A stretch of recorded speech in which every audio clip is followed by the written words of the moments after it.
back. Ollie Murs brings us the latest on all things X Factor in just a moment. There he is. First, we've got Alison Hand, the very best of luck. Time now for some X Factor gossip with the man who not only spends every weekend with the contestants as co-presenter of the X Factor, but also knows exactly how they feel better than anyone else. Very superstitious. The writings on the wall. Very superstitious. The ladder's about to fall. And it was the easiest yes Simon has ever given. Welcome, welcome, welcome. How are you? Thanks for having me. Good morning. How are you finding it, being on the other side, not being a contestant, being It's a just host? fun. It's just, I've actually done the show before, but yeah, it's great to be back. It's good. I'm enjoying it. It's good fun.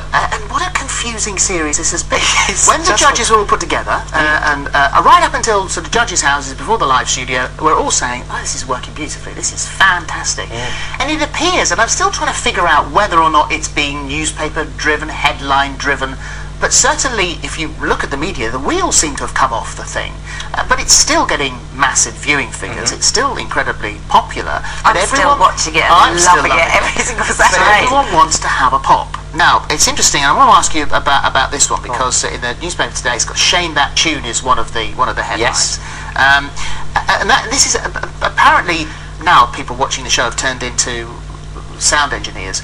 They're all saying, oh well, they're using effects now. They're cheating. It wasn't cheating. It was Just an effect. That's all it was. I mean, you know, look, she's a great singer, Kit. We all know that. We've seen the last auditions for Boot Camp, through Judge's House. She can sing. She's no doubt So about basically, it. what Just this a small was, effect. it's That's a all small it was, effect yeah. on the voice, as much as for Halloween you might affect the lighting, you might roll in a bit of dry ice, you might change your costume. It was an effect on the voice for the Exactly. first 20 seconds. It wasn't auto-tuning, it was just to add to the performance. Just to add to the performance. You know. I don't show quite, and once again, you know, this is my thing with the professionally outraged, which drives me mad. Someone sees something on the telly and then immediately complains and says it's cheating, when in actual fact it is part of the show. It is And the rest of the song, nature of the show. it was only the start of the song, wasn't it? I can't think what it was. Yes, it was, 20 seconds. Literally a few minutes, the first seconds of the song, and then after that, she actually smashed it. It was a great I'm performance. starting to really like Kitty. I know, it's really funny really because she am. really struggled to connect with him in the first few weeks of the I show, still but think now she's bonkers, Yeah. don't get me wrong, but I look forward to seeing her. she's a great once again. contestant for us, you know, up on the show, you know, she's great to have her around. You talk to her and she's very spontaneous, she Yeah. talks about random things, but what I would say is, like I say, consistently on the show, every week I'm really looking forward to seeing a Kitty performance. Yeah. You just don't know what to expect, and that's I feel very safe when she sings. I think she's got very solid, yes, she solid, has. so consistent, vocals, so yeah. good, and she's growing as well. Like, and for me, she seems like one of the only contestants seems to really enjoying it. She's enjoying the X Factor experience. She's really going up there every week and singing her heart out and getting better and better every week. In true X Factor style, you can never predict what's going to happen, and it looked as though Misha was going to walk away with this competition from the off. I mean, I just thought, well, it's a one-horse race, really. Well, suddenly not. She was No. in the bottom two last night Massive against shock, Sophie. huge shock. To be honest, you know, look at all the performances of the weekend. I didn't think that these two would be in the bottom two, but I think Sophie, to be fair, out of everyone, she did feel off the show when we were speaking to her, you could tell she felt it wasn't her best performance. What's Talisa's take on this? Because obviously the week before it was sort of Talisa's opinion about how Misha was behaving backstage that has obviously gone into the public's mind, because before this weekend nobody knew that side of her. She was flying high, everybody thought she was the winner, and it does seem a little bit too coincidental that suddenly she finds herself in the bottom. It was all. I mean, we were shocked as well because we don't hear much. We got to the show on the Saturday and we did the show, and then Talisa brought up on the live show and was like, really?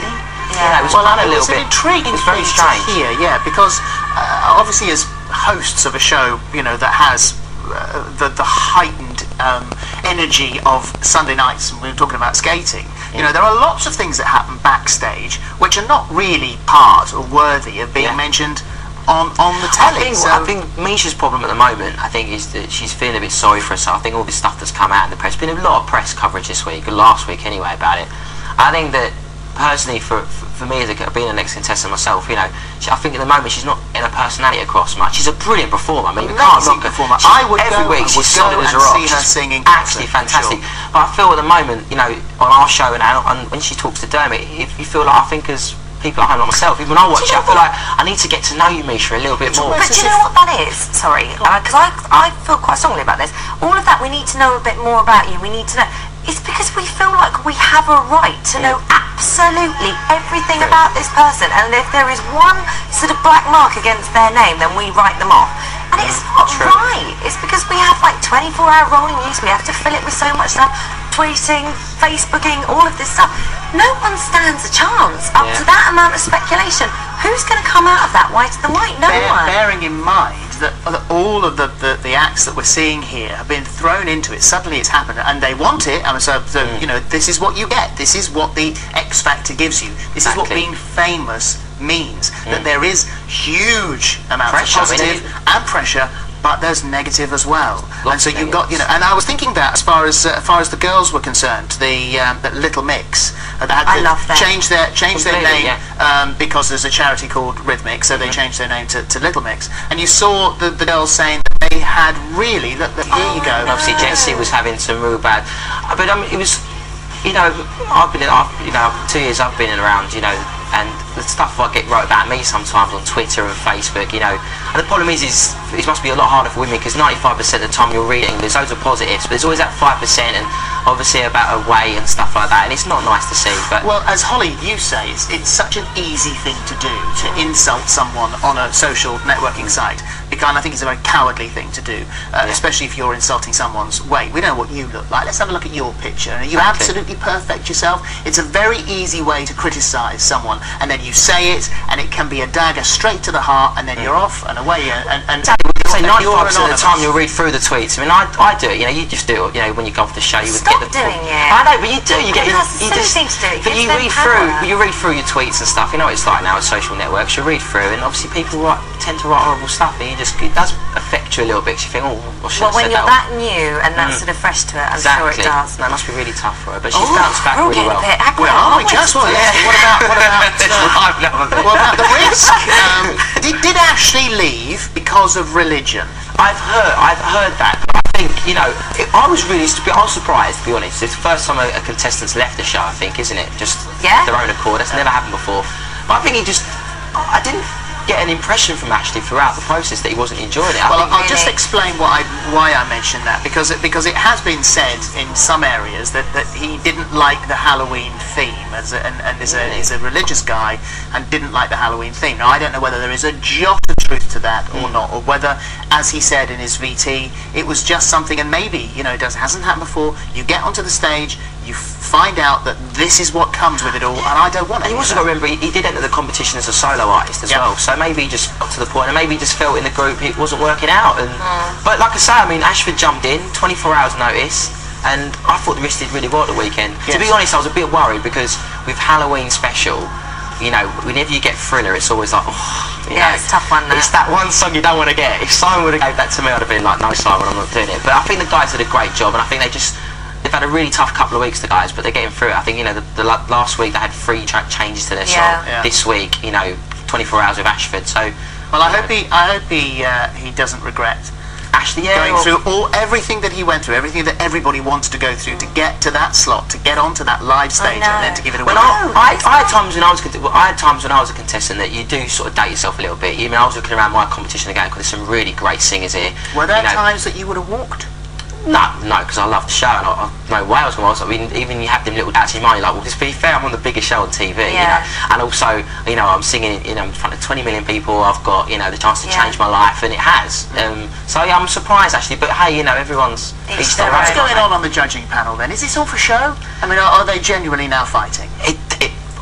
Me and Caroline, you know, I think what show was it? The last week, the Misha Gate, as we call it. We sat down and we was literally straight after the show, and it all kicked off literally on the last performance, I think it was. And we sat there, it was like, oh my god, really felt the tension, you know. And I think, you know, we said that though. We said that at boot camp and, you know, and the auditions that. You know, everyone was all happy families and everyone was getting on so well, and I kept saying to the guys, this isn't going to be, when it gets to the live shows, it's going to get really competitive, you know, and it has done now. You know, you can see it's really a lot of tension there. Yeah. Okay, well, Ollie is going to be back with last night's Vicky Habibis. That's right after the break. We'll see you in a minute.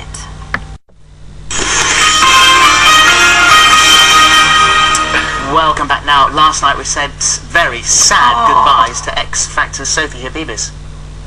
Music played and people sang. It's like you're a secretary that sings at the weekends or something. You know? It's just something not right. No. Sorry. Sophie, you're actually one of the best singers left in this country. I really liked it. I think you're finding yourself. Well done. Baby, I have something else. Can I make it better with the lights turned down? The person that I have to send home is Sophie. Sophie.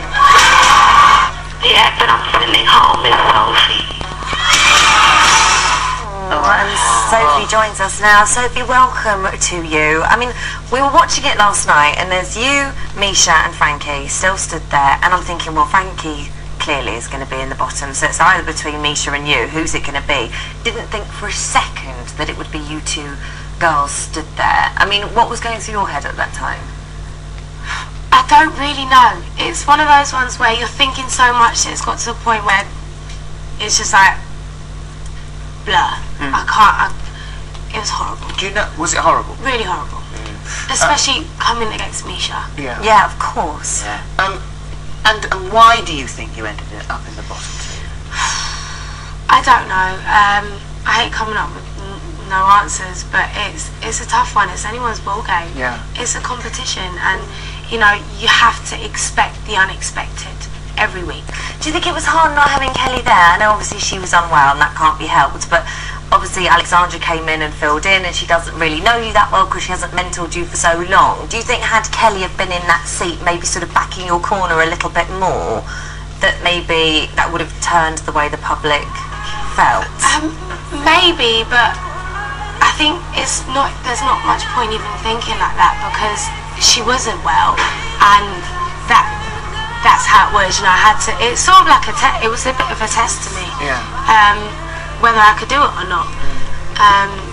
It was hard. Well, I think when I was, go back to when I was a contestant, but Simon gives you the song, and you go and rehearse it, and I think you did a great job at the weekend. Do you know what I mean? So I think that regardless if Kelly was there or not, Were you happy with your songs? I was really happy. That was my song. They were both my song choices. Yeah. So I loved singing them. Well, let's move on to the positives. Because we were gutted that you went last night. I know, you're absolutely brilliant. And I think it's a great shame that you're not there. I mean, in actual fact, careers come from people who've gone out early in competition, so it's not actually the end of the world. But the time that you were there, what was it like? Because we were discussing the band members and the Risk who've got there and thought, I don't want to do it anymore. Got intense pressure of the girls from Little Mix as well. What was it like for you? For me, it was such an experience. I went from sort of singing at home in my bedroom to sort of, being on live TV, millions of people voting for you, and I've learned so much. And what I've learned is to sort of enjoy every moment and really, just be grateful for everything that you've got. Is it tough having all eyes on you, including the press and including the scrutiny? Is that pretty tough? Yeah, of course. It's something that you have to just sink in. It really, every day you sort of remind yourself, well, this is, such a big thing. Well, you handled it pretty well because there was one of the VTs where you were when actually to go and speak to some of the head press guys, and everybody was like, well, we don't know you, and everybody kept saying, well, we don't know who you are, you're not a character, blah blah blah, and you were really quite strong with that, and I thought, good on you actually. And even answering back to Louis the other day, there was like a real inner strength with you, and it's a shame that we sort of can't get to know more about that. Yeah, I wish I can only be myself, and however I came across on the TV is how I am in real life. And sometimes I can be quite quiet and quite shy and nervous, but there is, I'm a feisty girl, and I can definitely stand my ground. And it's a singing competition, and you have a stunning voice. Oh, thank you. So that's the bottom line, really, isn't it? I hope that we get to hear it again at some stage. And thank you very much. We have to write down now. We've got to predict who's going to go. And I just can't. Do you know, I don't like doing this. Genuinely, I don't like it. Have you got any I've got a pen, so I don't have to do it. Have you got any right so far? Have you got any right so far? Yeah, we've got a couple right. Right. And we've got a couple wrong. I've done mine. Have you? Found your That was pen. quick. Yeah, you knew. That was so quick. I'm going with who I think should go. I was about to say, which is actually the truth. So this is. Well, who I think as should I go. said, I don't want anyone to go because I'm genuinely a very nice person. You make it So really. this is who I think will go. There we go. Oh, Thank you very much. that- So, thank you. Thank Thanks, you. mate. No, thanks for having me. Come and see us Pleasure. again. I Yes. will, of course.